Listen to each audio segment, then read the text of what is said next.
નમસ્કાર દર્શક મિત્રો, હું Yogesh Patel live board news ચેનલમાં આપનું સ્વાગત કરું છું. નિહાળીએ આજના સમાચાર.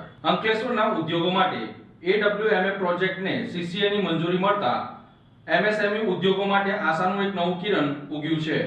અંકલેશ્વરના AWMAને મળેલી નવી મંજૂરીથી અંકલેશ્વરના અંદાજે 500 જેટલા MSME એકમોને સીધો ફાયદો થશે. આનાથી ઉદ્યોગોને વાર્ષિક 500 કરોડથી વધુનો આર્થિક લાભ થવાનો અંદાજ સેવવામાં આવી રહ્યો છે. પર્યાવરણ અને ટેકનોલોજીના આધારે ઇઝરાયલની બાયોપેટ્રોકેમ નામની કંપની દ્વારા 7 વર્ષ સુધી AWMAનો પ્લાન્ટ ચલાવવામાં આવશે. આ પ્રોજેક્ટ પર્યાવરણ માટે વરદાનરૂપ સાબિત થશે.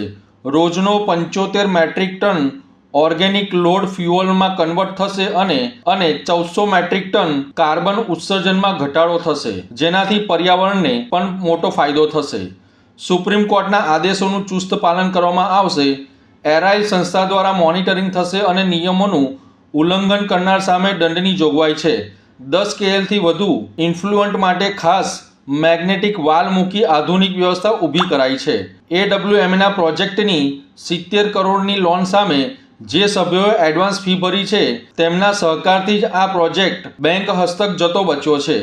તેઓનો પણ વિશેષ આભાર વ્યક્ત કરવામાં આવ્યો હતો. હાલ AWMAમાં 300 KL એટલે કે 30 જેટલા રોજના ટેન્કર જેટલી કેપેસિટી ખાલી હોવાથી નવા સભ્યોને પણ તક આપવામાં આવશે. આગામી સમયમાં પ્લાન્ટનું એક્સપાન્શન અને સાથે કો પ્રોસેસિંગ પ્રોજેક્ટ પણ ચાલુ કરવામાં આવશે અને જેના લાયસન્સ અંગે જરૂરી મંજૂરીઓ લેવામાં આવશે. આ કો પ્રોસેસ પ્રોજેક્ટની અંદર ડ્રમ વોશિંગ, બેગ વોશિંગ અને ટેન્કર વોશિંગ જેવું કામ પણ શરૂ કરવામાં આવશે. AWMA જે પ્રોજેક્ટ છે તે નો પ્રોફિટ નો લોસના આધારે ચાલશે. આ પ્રોજેક્ટ અંકલેશ્વરના ઔદ્યોગિક વિકાસમાં આર્થિક અને પર્યાવરણીય રીતે નવો અધ્યાય લખશે. જે અમને અંકલેશ્વર વેસ્ટના CCA મળી ગઈ છે એમાં તો પહેલાં અમારી બહુ જવાબદારીઓ વધી ગઈ છે હવે, અને જે જવાબદારી અમે સંપૂર્ણ વ્યવસ્થિત નિભાવશું.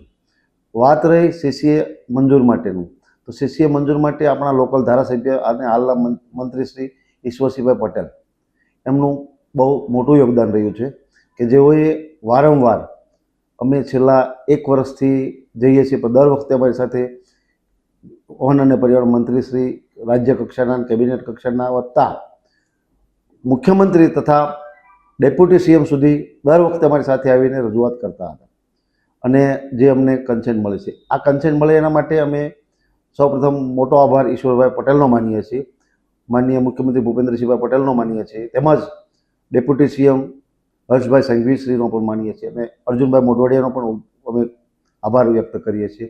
પ્રવીણભાઈ માળીનો પણ આભાર વ્યક્ત કરીએ છીએ. તેમજ અનેક નામી અનામી ધારાસભ્યશ્રી હોય અમારી સાથે આવીને આ કામમાં એમણે પોતાનો સમય આપીને અમને બહુ જ વ્યવસ્થિત અમારી રજૂઆતને સરકાર સુધી પહોંચાડીને કન્સેન્ટ અમને મંજૂર કરાવી છે.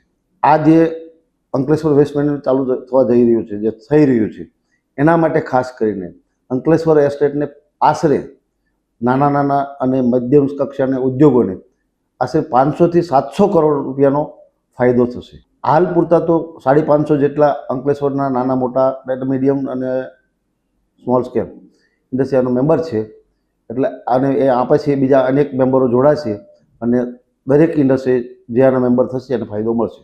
ગઈકાલે અમારા અંકલેશ્વર MSMEની 10 MLAની CCA આવી ગઈ છે, જેના કારણે 500 MSME ઇન્ડસ્ટ્રીને ફાયદો થશે, એન્વાયરમેન્ટને પણ ખૂબ જ રાહત થશે, એટલે કે ફાયદો થશે, કોમર્શિયલી પણ ઇન્ડસ્ટ્રીને ફાયદો થશે. રોજનો જે ઓર્ગેનિક લોડ 75 મેટ્રિક ટન ફ્યુઅલમાં કન્વર્ટ થશે, 1400થી વધારે મેટ્રિક ટન કાર્બન, જે 5 MLD ચલાવીએ એમાં જે ફ્યુઅલ વપરાય એમાં જે જનરેટ થાય એ બંધ થશે. સાથે હું આભાર માનું છું ગુજરાત સરકારના CM Shri, deputy CM Shri, પર્યાવરણ મંત્રી શ્રી અર્જુનભાઈ, આપણા લોકલ ધારાસભ્ય અને મંત્રી શ્રી ઈશ્વરભાઈ તથા નામી અનામી જે ધારાસભ્યો અને જે અધિકારીઓ આપણને મદદ કરી છે એમનો પણ આભાર માનું છું. ગુજરાત પોલ્યુશન કંટ્રોલ બોર્ડના chairman Shri, member secretary Shri, unit head અને રિજનલ ઓફિસર અને જે સ્ટાફે પણ આપણને સહકાર આપે છે એ બદલ એમનો પણ આભાર માનું છું. નર્મદા ક્લીનટેક NCTનો સ્ટાફ, GLCનો સ્ટાફ, નોટિફાઈડનો સ્ટાફ અને અંકલેશ્વર ઇન્ડિયા એસોસિએશનના ઓફિસ બેરર અને કમિટીના મિત્રોએ પણ જે સહકાર આપ્યો છે એમનો પણ હું આભાર માનું છું. અને હું જનતાને વિશ્વાસ આપું છું કે સેપી અંક ઘટાડવા માટે આ પ્રોજેક્ટ ખૂબ જ મહત્ત્વનો થશે. સુપ્રીમ કોર્ટના ઓર્ડરનું પાલન થશે જે 22/2017 આપવામાં આવ્યો હતો એ. અને સાથે સાથે વ્યક્તિગત જે ટ્રીટમેન્ટ કરવી પડતી હતી સ્મોલ સ્કેલને એમાં પણ રાહત થશે, કારણ કે ટેકનિકલ સ્ટાફ બધા જોડે ના હોય, 700-800 મીટરના પ્લોટોમાં સગવડ બી ના હોય, એ લોકો માટે પણ આ જીવનદાન પુરવાર થશે. ભવિષ્યનો અમારો એક પ્રોજેક્ટ છે ડ્રમ વોશિંગ, બેમ વોશિંગ, ક્રો પ્રોસેસ, ટેન્કર વોશિંગ. આ પણ હવે અમે સેકન્ડ ફેઝમાં દિવાળી સુધીમાં એના લાઇસન્સો લઈને ચાલુ કરશું આ ગ્રાન્ટ આવી જાય એટલે. અને એ પણ પર્યાવરણને ફાયદો થાય એવો પ્રોજેક્ટ છે. એટલે હું ફરીથી ગુજરાત સરકારના ઇન્ડસ્ટ્રીયલ ડિપાર્ટમેન્ટનો પણ આભાર માનું છું કે જેને અમને 14 કરોડનો સહાય કરી છે, એટલે ગ્રાન્ટ મંજૂર કરી છે. ટૂંક સમયમાં એ પણ આવી જશે એટલે અમને રાહત થશે. સાથે સાથે અમારા મેમ્બરો અને અમારા ડાયરેક્ટરોએ જે આ 12 મહિનાની અંદર હપ્તા ભરવા માટે જે લોકોએ સહાય કરી છે, એડવાન્સ પૈસા આપે છે, ડાયરેક્ટરે 10-10 લાખ 2 વખત, એમનો પણ હું ખાસ આભાર માનું છું કે આ પ્રોજેક્ટ નહીં તો બંધ જ થઈ જાય અને HDFC લઈ જાય, કારણ કે 70 કરોડની લોન છે અને લોન રીપેમેન્ટ કરવામાં 1-2 હપ્તા ચૂકાય એટલે સ્વાભાવિક છે કે એ બેંક લઈ જાય. એટલે જે મેમ્બરોએ આપણને સપોર્ટ કર્યો છે, WMLના પોતે મેમ્બર છે, પોતે એના હિસ્સેદાર છે. આ સંસ્થા પ્રોફિટ કરવાની નથી, નો પ્રોફિટ નો લોસ છે. અને એવું સમજીને જે મદદ કરી છે ડાયરેક્ટર ઉદ્યોગ, એમનો હું ફરીથી આભાર માનું છું. 500થી વધારે ઉદ્યોગો આના મેમ્બર છે અને એ 500 મેમ્બરનો 5 mld ઇફ્લુએન્ટ જો આપણે પહેલા ફેઝમાં કન્વર્ટ કરીએ વોટર ટ્રીટમેન્ટમાં, તો બાયોલોજિકલી ટ્રીટમેન્ટ થવાથી 500થી વધારે કરોડનો ફાયદો થશે. 100 કરોડના ઓપરેટિંગ ખર્ચમાં આ પ્રોજેક્ટ ચાલશે 7.5 mld, અને સામે 500 કરોડ બચશે. પૈસા કરતાં વધારે પર્યાવરણ બહુ મોટું બચશે. મેં કહ્યું કે 1400 મેટ્રિક ટન પર ડે કાર્બનનું ઉત્સર્જન ઘટશે. સેપી અંકમાં સરફેસ વોટર, ગ્રાઉન્ડ વોટર અને એરના જે 50% માર્ક છે 10 હેલ્થના, એ 0 થઈ જશે. અને 20 માર્ક જે ઇન્ફ્રાસ્ટ્રક્ચર અને ઇન્ડસ્ટ્રી છે એમાં આ પ્રોજેક્ટથી એ માર્કમાં પણ ઘટાડો થશે. એટલે હું ચોક્કસ કહી શકું કે આ પર્યાવરણની દ્રષ્ટિએ, ઇકોનોમીની દ્રષ્ટિએ અને ભાવનાની દ્રષ્ટિએ પણ આ પ્રોજેક્ટ ઉદ્યોગો માટે અને રાષ્ટ્રના માટે સમર્પિત કરીએ તો પણ કહીએ કે આ રાષ્ટ્રના આ પ્રોજેક્ટ અમે સમર્પિત કરી છે એવું કહીએ તો પણ ખોટું ન લાગે.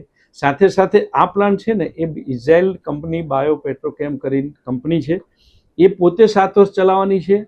આઉટલેટ નોર્મ્સ પણ જાળવવાની જવાબદારી એની છે. મોનિટરિંગ પણ એરાઇલ સંસ્થા કરવાની છે, જેના 5%થી વધારે વેરિએશન આવે તો એનામાંથી જ દંડ થશે અને પૈસા કપાશે. એટલે બધાની સહિયારી જવાબદારી છે અને આ પ્રોજેક્ટ 100% સક્સેસ એ લોકો કરવાના છે.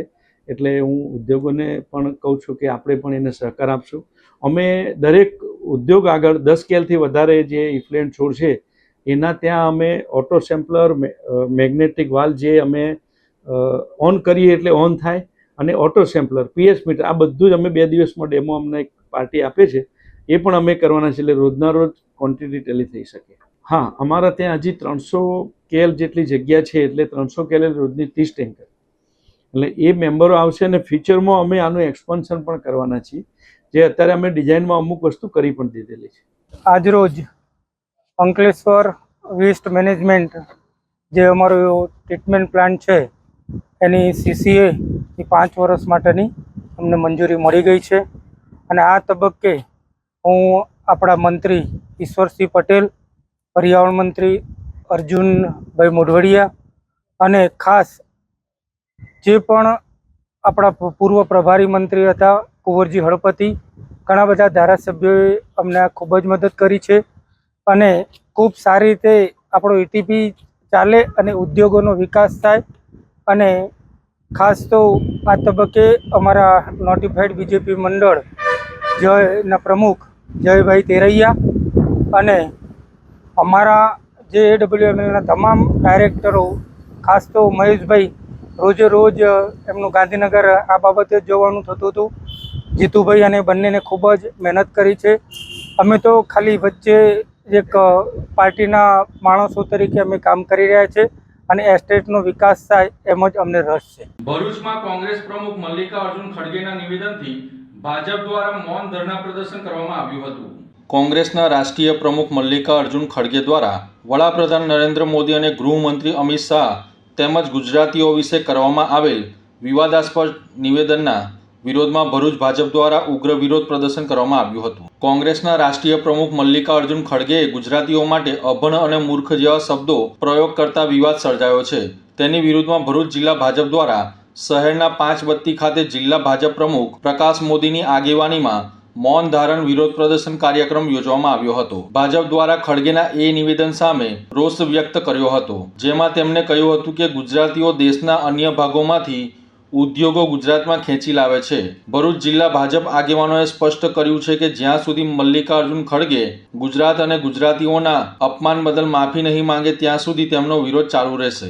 ભાજપના નેતાઓએ જણાવ્યું હતું કે ગુજરાત સુરક્ષિત રાજ્ય હોવાથી વિશ્વભરમાંથી લોકો અહીં રોકાણ કરવા ઈચ્છે છે, પરંતુ કોંગ્રેસના નેતાઓ દ્વારા સતત ગુજરાત વિરોધી માનસિકતા દર્શાવવામાં આવી રહી છે.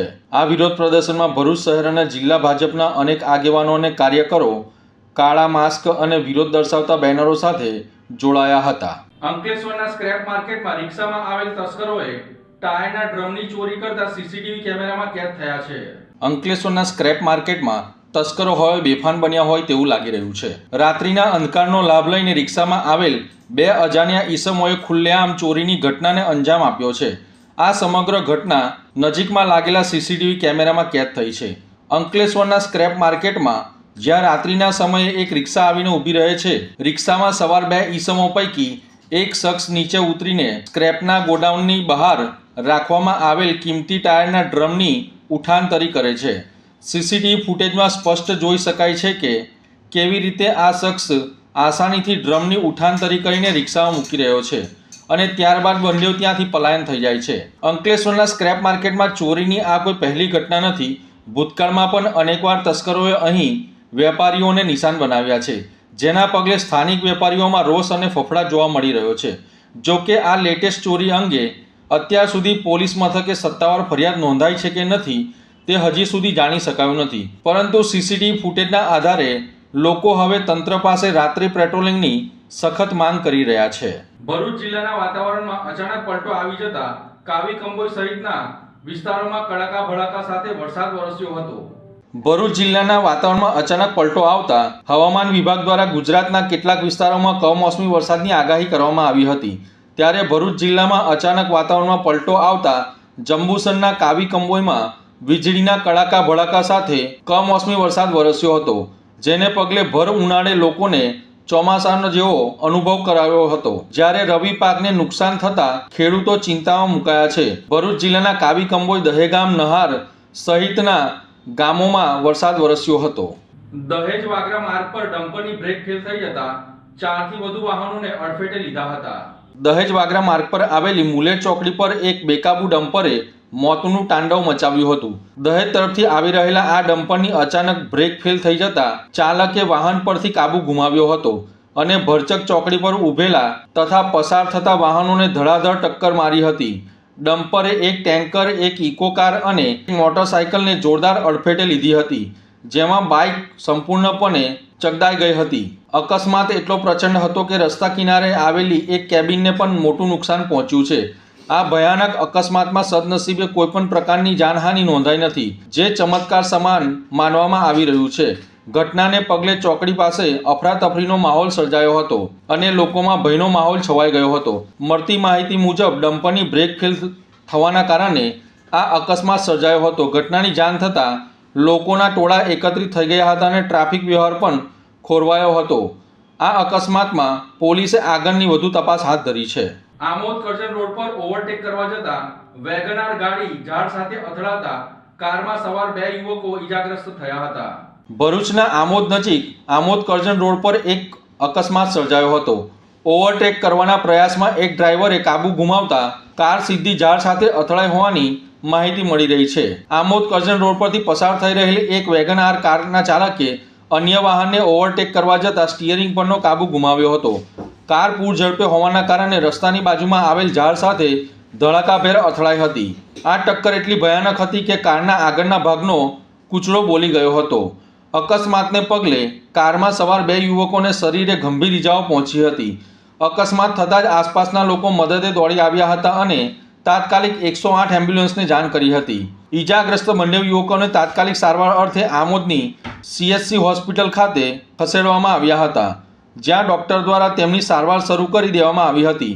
પોલીસે આ અકસ્માત અંગે ઘટના સ્થળે પહોંચી વધુ તપાસ હાથ ધરી છે. તો આ હતા આજના સમાચાર. નવી ઘટનાઓ સાથે ફરી મળીશું. ત્યાં સુધી જોતા રહો લાઈવ ભરૂચ ન્યૂઝ ચેનલ. નમસ્કાર.